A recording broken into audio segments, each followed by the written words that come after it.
Okay. Hi, I'm Haley Tibbs, and this is my daycare. It's Stepping Stones Daycare. I will give you a tour. It houses children 6 weeks through preschool, and then I have a before and after school care room also.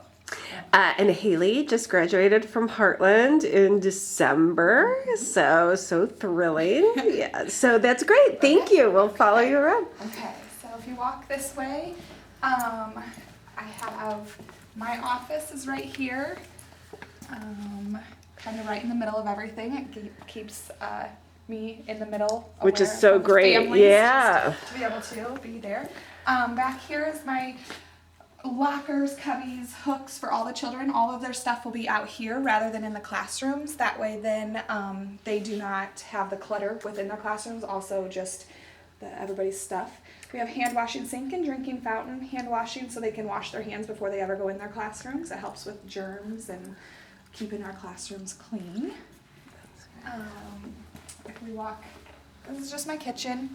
Unlike Heartland, who has a nice people to cater it, we don't have anybody in town to cater, so we have a full-time cook. She'll do all of our meals for us. Oh, I think that's great because then you can incorporate, as much like healthy and you don't have as much preserved food. Right. Yes, I hope a little bit more homemade. Also, the kids can kind of help and do a little bit of the cooking too. So, storage and washer dryer for all of the laundry and different things that we have. That's great. It's so big too. Yeah, this area is kind of extra space. I really didn't need it, but it was just the size of the building. Well, you can always add shelves and increase storage. This is our employee and school age bathroom. Okay. We have to, once you hit kindergarten, you have to be given a private bathroom. Okay. So it allows for that, plus as you'll see in a little bit, all of my bathrooms have little tiny toilets. Saw that on Facebook.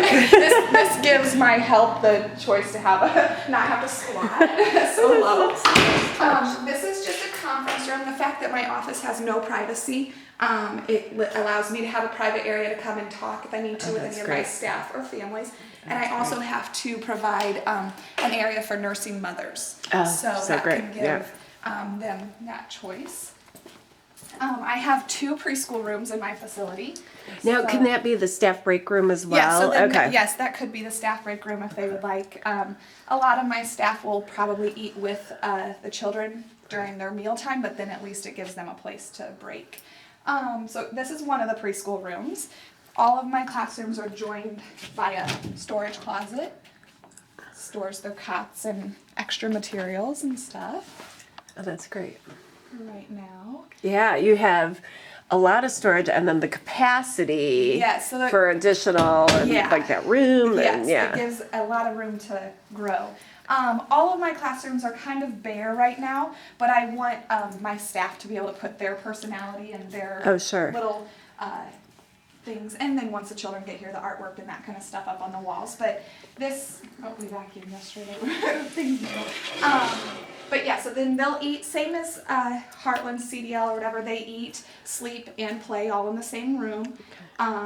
It gives them that relationship building and just social and everything to then sit together.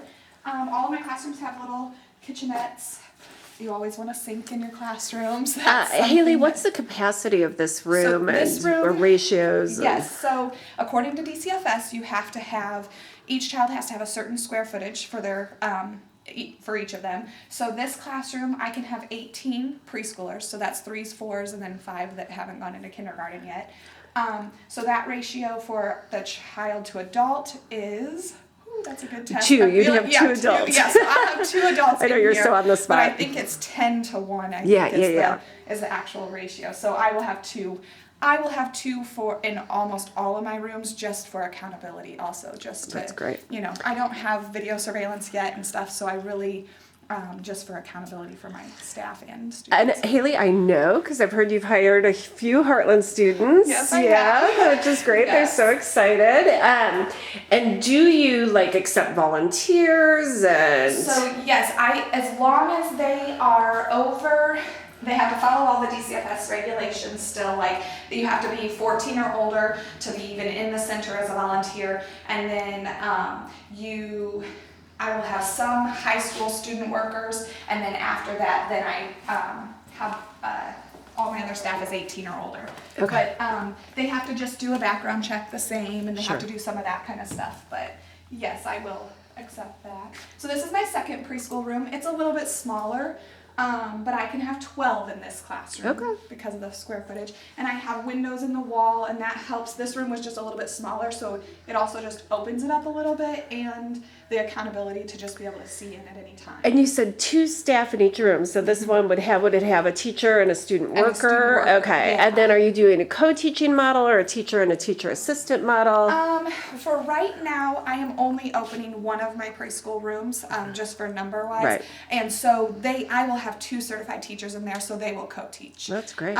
Once I open this one, if they move, if one of those that has been with me wants to move and open this one, I may do more of like a teacher model. assistant. an Yeah, assistant that makes so kind of much thing. sense. So it just, that's going to be kind of a learning experience for me. To Right. see which one works the best. So. Right. Well, and of course the economics of, Yes, yeah, and that's why I think our preschool in El Paso, our school program, is cutting their program in half, and so that's going to affect me number-wise, but I don't know exactly how much. So Okay. I wanted 2 preschool rooms, but I don't know if I'll fill them right away. Yeah, so. that makes sense. Yeah. So if you walk this way, then this is my infant room. I'm doing a little different than like the CDL. I'm doing an infant and a toddler room rather than multi-age.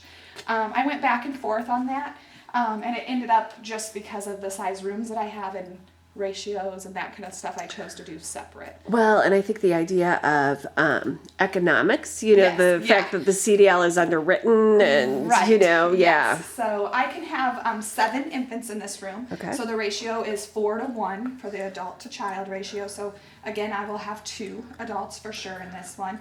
I may have 2 adults and then maybe a student worker also, because who wants 4 infants by themselves? That's a lot of intense. They all start crying at the same time, and it's a lot.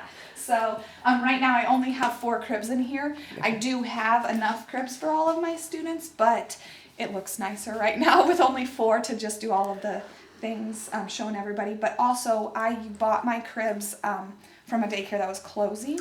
Oh, so And smart. they still fall under the year. Every crib had to be made within since 2012, but I may switch them out after I start and get open to the Okay, smaller yeah. half cribs and that Yeah. kind of thing. It just helps with space. But and then they're combined by a bathroom, same small toilets, lower sinks, all able to have better access for the child, a little bit more independence. Right, absolutely. And then this one is my toddler room, so that's 16 months up to turning 3, and I can have 15 in this room. And the ratio for that age is 5-to-1, so it goes off my youngest one in the room. So it's it is It's my very favorite room. appealing. Is it? Yeah. How come? The colors, the purple and the light, and we get the most sun in the morning in this room. Oh, I that's just feel nice, like yeah. it's the most inviting and cute. Silly reasons. There's no real particular thing, but our playground area is completely in the works. It is, if it would get nice one of these days, we'll finish that. But I can it's so windy out there, so if you can take. Oh, yeah, photos, that's a but great idea. You have to for DCFS, you have to provide a certain amount of soft area. Where my building sits, obviously I have no grass, so we took out concrete and put mulch in, and then I have to provide a certain amount of shaded area. And as you can see, we put it all in and then realized that it's shading my building rather than that, so it's gonna be moved out here in the next couple weeks. So, and then we've done a sandbox, and we have some fun ideas for a music area and some painted concrete with a racetrack and some different things, but all of that has to come once it's nice out and we can Sure, get do out those there, things. so. Yeah, absolutely. So then if you keep around this way, I have a gross motor room. This was just it just happened to be enough space in my building. It was bigger than I thought. So this was kind of an extra, but it just gives an area for them to run and play and get out of that classroom for a little Oh, bit. yeah, which is awesome. Yeah, so it's a little, and this also can be used as my tornado room because Oh, good. Okay. it has no windows and its 3 sides are interior walls. So, and then my last classroom is my before and after school care. That is for ages kindergarten through 5th grade. Okay. I can have 21 students in here, and the ratio jumps with this age. It's 1 to 20, but again, she will have at least one extra staff. That's awesome. Classroom. And I have already the people that have asked about it and everything, I have one family that has a child that is severely autistic and nonverbal, and he'll be in this classroom. So he will probably have a private aide also that's with him. So he will be in here, but we've done a little bit of research to make sure that it works well. So That is awesome. Can you sit over here for a minute so I Yeah, can ask you a couple absolutely. more questions? Yes. I'll pause.